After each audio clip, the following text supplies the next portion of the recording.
Setelah menjalani misi pertamanya, kontribusi Kafka sebagai tentara pun telah diakui. Dan kini, dia diangkat menjadi petugas resmi pasukan pertahanan. Tapi perjalanan Kafka sebagai pembasmi kaiju bakal dihadapkan dengan ujian berat. Di arc inilah, kita bakal melihat penyerangan kaiju humanoid lain yang super kuat. Kita bakal melihat pertarungan para tentara divisi 3 dan pengorbanan yang dilakukan oleh Kafka buat melindungi rekan-rekannya. Jadi, cerita dimulai saat sebuah serangan besar-besaran dilancarkan oleh kumpulan kaiju ke markas pasukan pertahanan di Tachikawa. Bukan sembarang kaiju, mereka berjenis kaiju utama atau Honju dengan wujud wyvern atau naga bersayap. Nggak hanya itu, penyerangan ini juga dipimpin oleh seekor kaiju humanoid lain.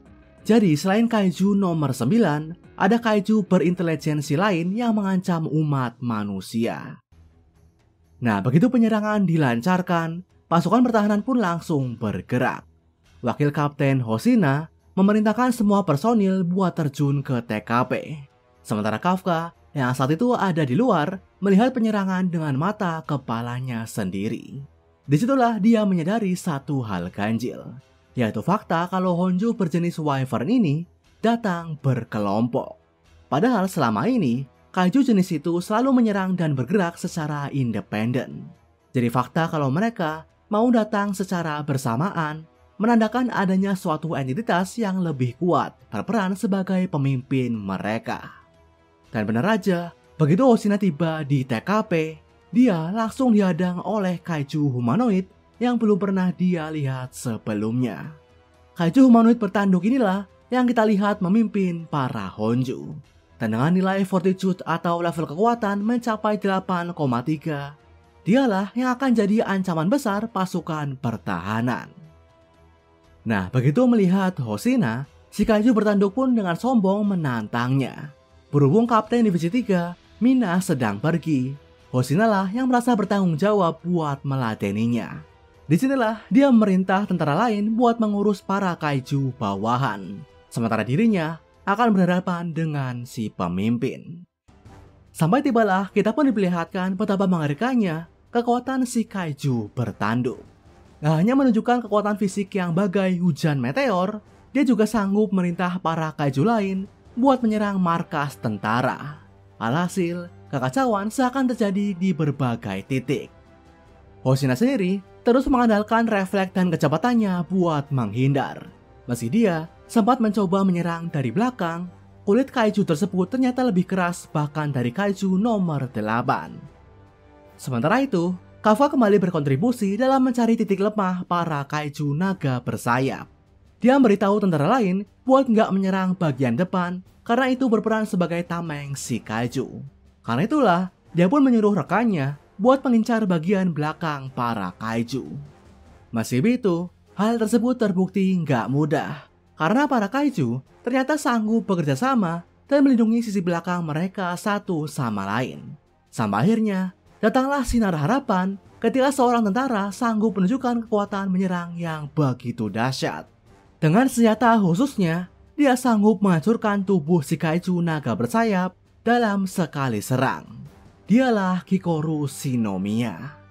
Jadi berkat bakat dan kekuatannya, Hikaru dibolehkan buat memakai senjata rancangan khusus. Dan seperti yang kita lihat, Hikaru kini bertarung memakai senjata kapak raksasa yang seakan mendukung kekuatan daya serangnya yang amat besar. Bahkan meski baru prototipe, senjata itu tetap mematikan di tangan Hikaru. Dengan berbagai variasi serangan, Hikaru berhasil menghabisi satu demi satu kaiju yang menyerang. Nggak mau kalah, Reno juga ikut memberi serangan-serangan bantuan ke para kaiju. Dengan beginilah, Hikaru jadi lebih leluasa menghabisi mereka tanpa takut diserang dari belakang. Disinilah, para tentara mulai percaya diri dan membentuk rencana buat memisahkan para kaiju dan menghabisi mereka. Nah, Kafka juga mulai mencoba berkontribusi lebih, yaitu dengan melakukan transformasi di bagian kakinya. Dengan begitu, dia bisa bergerak lebih cepat buat menolong rekan-rekannya. Tapi Reno yang sempat melihat hal itu memperingatkan Kafka. Reno bilang kalau Kafka nggak perlu bertindak ceroboh yang mengancam identitasnya buat terungkap. Jadi Reno menyuruh Kafka buat percaya ke rekan-rekannya. Karena saat itulah para skuad senior yang sebelumnya nggak ada di lokasi akhirnya datang sebagai bala bantuan. Di sisi lain, Hoshina masih mati-matian bertarung melawan si kaiju humanoid bertanduk. Nggak hanya punya daya serang yang super kuat, si kaiju juga punya gairah dan kesenangan dalam bertarung. Jadi dia sanggup menunjukkan lebih banyak emosi ketimbang para kaiju lain. Dan faktor inilah yang membuat si kaiju jadi makin berbahaya. Tapi Hoshina jelas nggak hilang akal. Melihat betapa besarnya daya rusak si kaiju, dia pun memancingnya masuk ke area latihan. Karena di sanalah dia bisa bertarung dengan lebih luasa tanpa takut melibatkan personil lain. Hingga akhirnya, Hoshina pun mulai serius dan memperkuat output seragamnya. Kini, tingkat kekuatannya mencapai angka 92%. Dan di angka tersebutlah, Hoshina menunjukkan daya serang yang amat dahsyat. Setelah berhasil memotong tangan kanan si kaiju, dia beralih mencabik celah di antara cangkangnya. Dan hasilnya, dia sanggup memicu luka demi luka. Nggak hanya itu, begitu si kaiju sadar kalau dirinya hanya mengincar bagian yang nggak keras, Hoshina langsung mengubah target serangannya. Di saat si kaiju terkejut dan nggak sempat melindungi diri, Hoshina terus mengirim tebasan demi tebasan besar dengan teknik pedangnya. Alhasil, dia berhasil memicu robekan besar di tubuh si kaiju serta motong tangan kirinya. Tapi sebagai maniak bertarung, si kaiju malah semakin bersemangat setelah melihat aksi Hoshina itu. Dengan memulihkan bagian tubuhnya yang terpotong, si kaiju pun dengan berani menghadapi tebasan-tebasan Hoshina sembari mencoba meninjunya.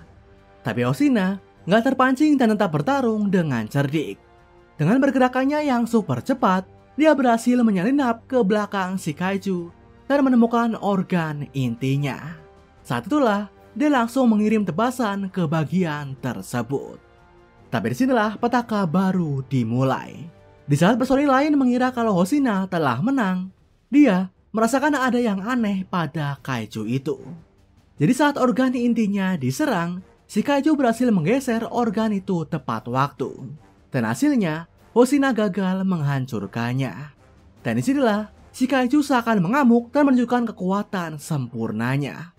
Begitu organ intinya diserang, bentuk tubuh si kaiju seakan balon dan membesar. Sampai akhirnya, terbentuklah kaiju humanoid bertanduk raksasa dengan level kekuatan mencapai 9,0. Angka yang menunjukkan kaiju kelas raksasa atau Dakaiju. Di hadapan kaiju yang harusnya nggak dilawan sendiri itu, Hoshina makin kewalahan. Awalnya, dia emang berhasil mengandalkan kecepatannya buat menaiki tubuh si kaiju dan memicu luka demi luka. Tapi di wujudnya yang sekarang, kulit dan cangkang si kaiju jauh lebih keras. Si kaiju juga mengirim para kaiju naga bersayap buat ikut menyerang Hoshina. Tapi dengan cerdik, dia manfaatkan momen itu buat menyelinap ke belakang tubuh si kaiju raksasa. Pasalnya, menyadari kalau dia cuma punya 1 menit sampai kekuatan output maksimumnya berakhir, Hoshina berniat mengincar organ inti si kaiju. Tapi disinilah dia dikejutkan dengan gimana punggung si kaiju raksasa dipenuhi dengan bola mata. Alhasil, serangan kejutannya pun berhasil terdeteksi dan saat itulah sebuah pukulan raksasa dikirim oleh si kaiju dan melayang mengenai Hoshina. Sang wakil kapten pun terlempar hingga menabraki puing-puing di belakangnya. Darah pun keluar dari hidung, mata, dan mulutnya. Dan di saat yang sama, mode output maksimumnya juga berakhir. Nah, ngelihat kondisi Hoshina ini, para personil lain jelas khawatir.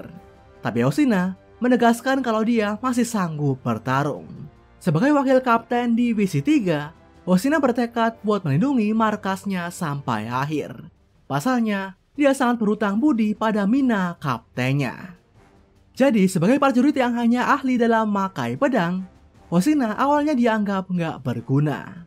Sampai akhirnya, Mina merekrutnya karena terkesan dengan keahlian berpedangnya. Mina menyebut kalau sebagai penembak, dia butuh seorang buat membukakan jalan. Disinilah dengan segala keterbatasannya, Hoshina terus mencoba mengirim serangan ke si kaiju raksasa. Sampai akhirnya, si kaiju itu berhasil menangkap tubuh Hoshina. Situasi pun menjadi amat genting. Bahkan Kafka yang melihat dari jauh berniat buat berubah dan menolongnya. Sampai akhirnya, sebuah tembakan super besar menghantam tubuh si kaiju raksasa. Dan sumbernya adalah sang kapten divisi 3, Mina Ashiro. Yap, sang dewi penyelamat akhirnya tiba. Disinilah Mina langsung memakai mode output kekuatan maksimum dengan persentase mencapai 96%.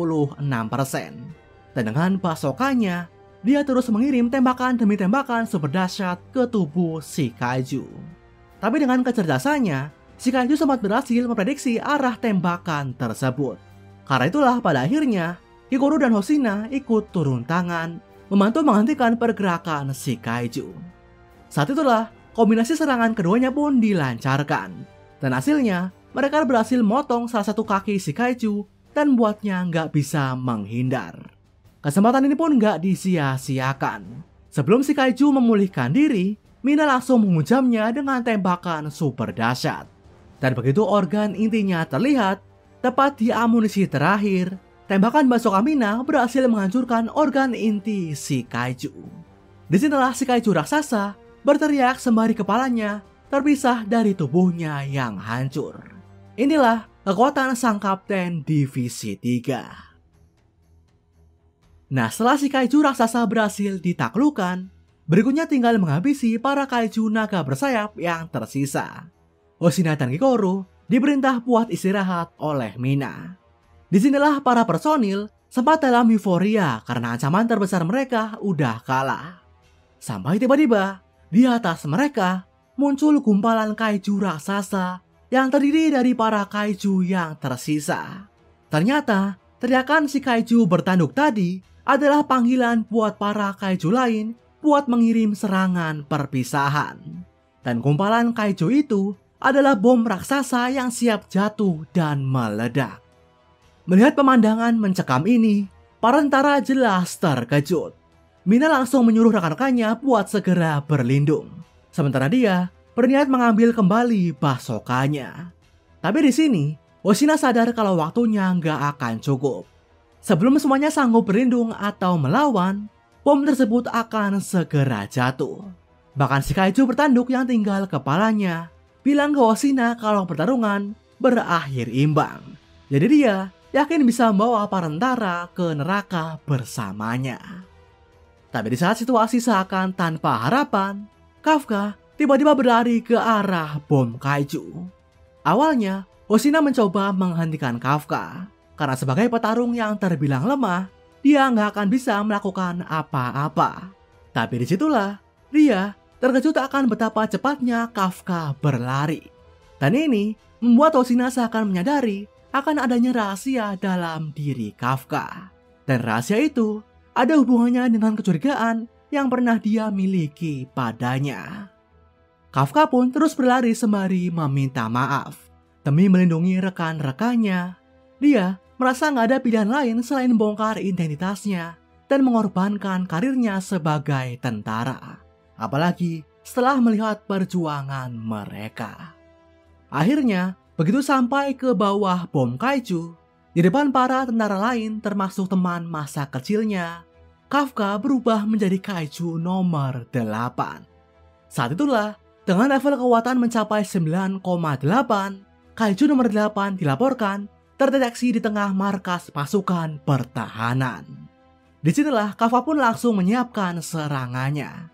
Dengan menumbuhkan roket peluncur di kaki dan tangannya, dia bersiap buat melompat dan mencegat bom kaiju yang akan jatuh itu. Dan begitu kaiju Kafka melompat, tanah yang jadi pijakannya langsung retak dan bergetar hebat. Sampai tibalah Kafka melepas tinju yang tepat mengenai bom kaiju. Dan dengan impact yang begitu dahsyat, bom kaiju itu pun terdorong ke atas. Saat itulah, sebuah ledakan super besar terjadi di atas langit markas pertahanan. Dan dengan impact dan daya hancur yang luar biasa hebat, seluruh bangunan yang ada di sekitarnya dibuat hancur lebur. Tapi berkat Kafka yang menjauhkan bom itu, serta perintah buat bertiarap dari Mina, para tentara berhasil selamat. Disinilah aksi Kafka kembali berhasil menyelamatkan rekannya dari bahaya. Tapi berbeda dari sebelumnya, dia nggak bisa lagi kabur. Selain identitasnya yang udah terbongkar, aksinya tadi juga membuat tubuhnya ikut terluka. Alhasil, dia nggak bisa lagi kabur dan sembunyi seperti sebelumnya. Akhirnya dengan pasrah, Kafka dihadapkan dengan todongan pistol teman masa kecilnya. Sebagai pemegang pangkat tertinggi di lapangan, Mina mau nggak mau harus bertindak sesuai prosedurnya. Baginya, yang ada di depannya saat ini bukan lagi Kafka Hibino, melainkan kaiju nomor 8. Jadi sembari menodongkan pistolnya, Mina menawan sang kaiju sebagai tahanan. Disinilah mimpi Kafka seakan diambang kehancuran. Itu dia penjelasan alur cerita arc ketiga kaiju nomor 8. Disinilah perjalanan Kafka menjadi tentara pembasmi kaiju kembali menemui titik baliknya. Dan setelah ditangkap, dia pun bakal menemui segala kemungkinan. Segala sudut pandang akan siapa dirinya bakal menghujani diri Kafka. Dan kedepannya, kita juga bakal diperlihatkan lebih dalam soal Biro Pasukan Pertahanan sebagai sebuah organisasi. Jadi mari, nantikan lanjutan nasib Kafka di arc berikutnya. Oke, segini aja video dari Reko Manga kali ini. Nantikan pembahasan manga lainnya dari channel ini. Akhir kata, sampai jumpa.